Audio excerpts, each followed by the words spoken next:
স্বাগত দীপ্ত সংবাদে আপনাদের সঙ্গে আছি আমি নাদিরা জাহান। জুলাই গণঅভ্যুত্থানের মর্যাদা ভুলতে বসেছে দেশের মানুষ, এমনটাই বললেন বৈষম্য বিরোধী ছাত্র আন্দোলনের কেন্দ্রীয় সমন্বয়ক সার্জিস আলম। বলেন, দেশের উন্নতির কথা চিন্তায় নেই, ব্যক্তি স্বার্থে ব্যস্ত অনেকে।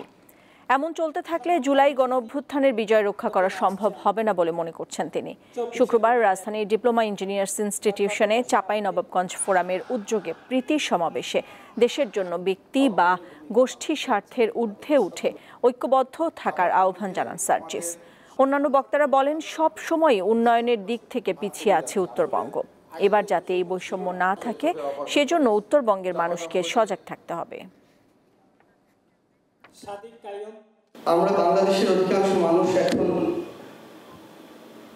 জুন 5 থেকে শুরু করে অগাস্ট 5 এই সময়টা ভুলে যেতে বসেছি এই জায়গা থেকে একজন খুনির নাম দিয়ে আবার স্লোগান দেই। শহীদদের যে আকাঙ্ক্ষা ছিল সেই আকাঙ্ক্ষা বাস্তবায়ন হওয়ার আগ পর্যন্ত আমরা আমাদের লড়াই চালিয়ে যাব এবং আমরা নিজেদেরকেও আমাদের জীবন প্রস্তুত করার জন্য আমরা প্রস্তুত আছি। আজ থেকে দেশের বিভিন্ন অঞ্চলে শীতের তীব্রতা কিছুটা বাড়তে পারে। বিশেষ করে উত্তরাঞ্চল থেকে শুরু করে দক্ষিণ পশ্চিমাঞ্চলে শৈত্যপ্রবাহ ছড়িয়ে পড়তে পারে, এমনটাই জানিয়েছে আবহাওয়া অধিদপ্তর। এরই মধ্যে পঞ্চগড়ে চলতি শীত মৌসুমের সর্বনিম্ন তাপমাত্রা পরিমাপ করা হয়েছে। সকাল 9টায় জেলায় সর্বনিম্ন তাপমাত্রা 8.4 ডিগ্রি সেলসিয়াস রেকর্ড করা হয়। তীব্র শীতের পাশাপাশি রাত থেকে ভোর পর্যন্ত ঘন কুয়াশায় ঢেকে থাকছে চারিদিক। উত্তরের আরেক জেলা কুড়িগ্রামেও জেঁকে বসেছে শীত। সকালে জেলায় সর্বনিম্ন তাপমাত্রা পরিমাপ করা হয় 11.8 ডিগ্রি সেলসিয়াস। তীব্র শীতে বিপাকে পড়েছেন এসব জেলার নিম্ন আয়ের মানুষ। এছাড়া চুয়াডাঙ্গায় সকাল 6টায় 10 ডিগ্রি এবং বরগুনায় সর্বনিম্ন তাপমাত্রা 14.1 ডিগ্রি সেলসিয়াস রেকর্ড করেছে আবহাওয়া অফিস।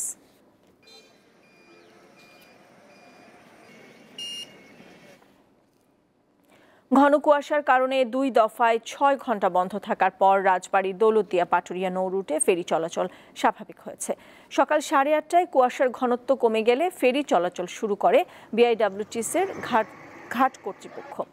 এর আগে দুর্ঘটনা এড়াতে গত রাত 2:30টা থেকে এ রুটে ফেরি চলাচল বন্ধ করে দেওয়া হয়।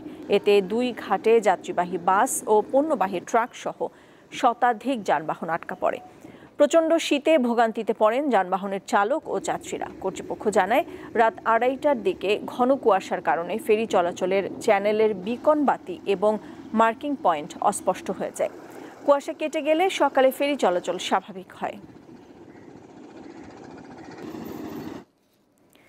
চিরনিদ্রায় শায়িত হলেন 21শে পদকপ্রাপ্ত রবীন্দ্রসঙ্গীত শিল্পী পাপিয়া সারোয়ার। ধানমন্ডির ঈদগাহ মসজিদে বাদ জুম্মা জানাজা শেষে বনানী কবরস্থানে তাকে দাফন করা হয়েছে।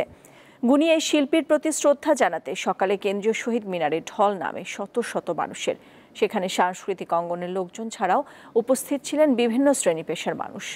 এর আগে বৃহস্পতিবার সকালে রাজধানীর একটি বেসরকারি হাসপাতালে মারা যান পাপিয়া সারোয়ার। প্রায় 50 বছরের বেশি সময় ধরে গানের ভুবনে বিচরণ তার। রবীন্দ্রসঙ্গীত শিল্পী হিসেবে দীর্ঘ ক্যারিয়ারে কোটি শ্রোতার ভালোবাসা পেয়েছেন পাপিয়া। তার ব্যতিক্রমী কণ্ঠ আর গায়কির প্রশংসা প্রায় সর্বস্তরের মাঝে। রাজধানীর কাঁচা বাজারে বেড়েছে শীতকালীন সবজি সরবরাহ, তবে সে তুলনায় দাম কমেনি। আগের মতোই বাড়তি দামে বিক্রি হচ্ছে সবজি। এছাড়া প্রতি কেজি নতুন আলু কিনতে গুনতে হচ্ছে 100 থেকে 120 টাকা পর্যন্ত। শুক্রবার সাপ্তাহিক ছুটির দিনে রাজধানীর হাতিরপুল বাজারে অনেকেই আসেন বাজার সারতে। উচ্চ ও উচ্চ মধ্যবিত্তের অনেকেই আসেন এখানে কেনাকাটা করতে।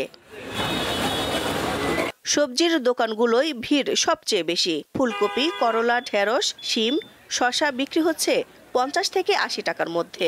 টমেটোর দাম এখনো চড়া, বিক্রি হচ্ছে 160 টাকা কেজি দরে। বেগুনের দামও কম নয়, প্রকার ভেদে কেজি প্রতি বিক্রি হচ্ছে 80 থেকে 100 টাকায়।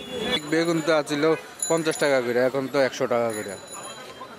না, সব জিনিসের তো দাম বেশি। আমরা দিন মজুর করে খাই, এই তো এরকম বাজার যদি এত সরা হয় খাওয়া যায় বলেন? ক্রেতারা বলবেই যে বাড়তে, কিন্তু এখন সবজির দাম তো অনেকটাই কম। যেমন বেগুনের কেজি ছিল 200, 260, 240, 180, 160, অন্ত মোটামুটি 80, 90, 100-র মধ্যে পাওয়া যেতেছে। ভালো মানেরটা হলে 100 টাকা।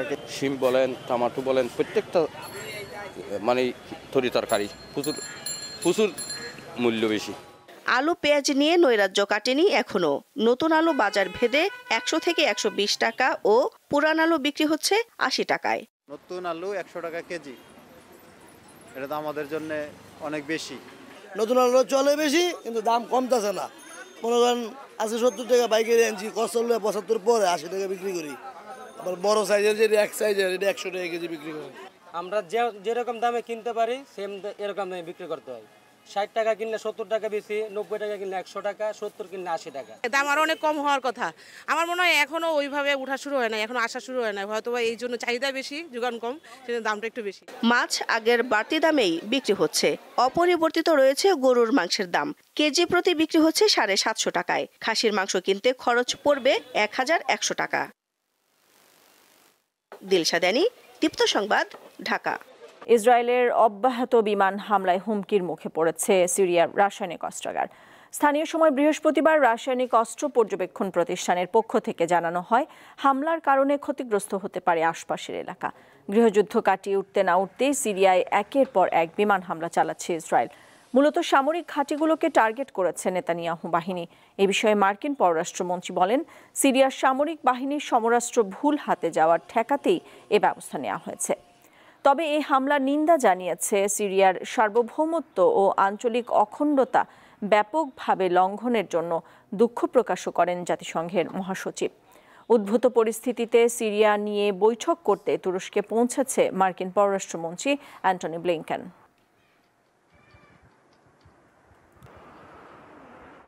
ভারতের দক্ষিণী অভিনেতা আল্লু অর্জুনকে গ্রেপ্তার করেছে পুলিশ। গত 4 ডিসেম্বর হায়দ্রাবাদে পুষ্পা 2 প্রিমিয়ারে পদপিষ্ট হয়ে এক নারীর মৃত্যুর ঘটনায় দায়ের হওয়া মামলায় তাকে গ্রেপ্তার করা হয়েছে বলে জানিয়েছে ভারতীয় গণমাধ্যম।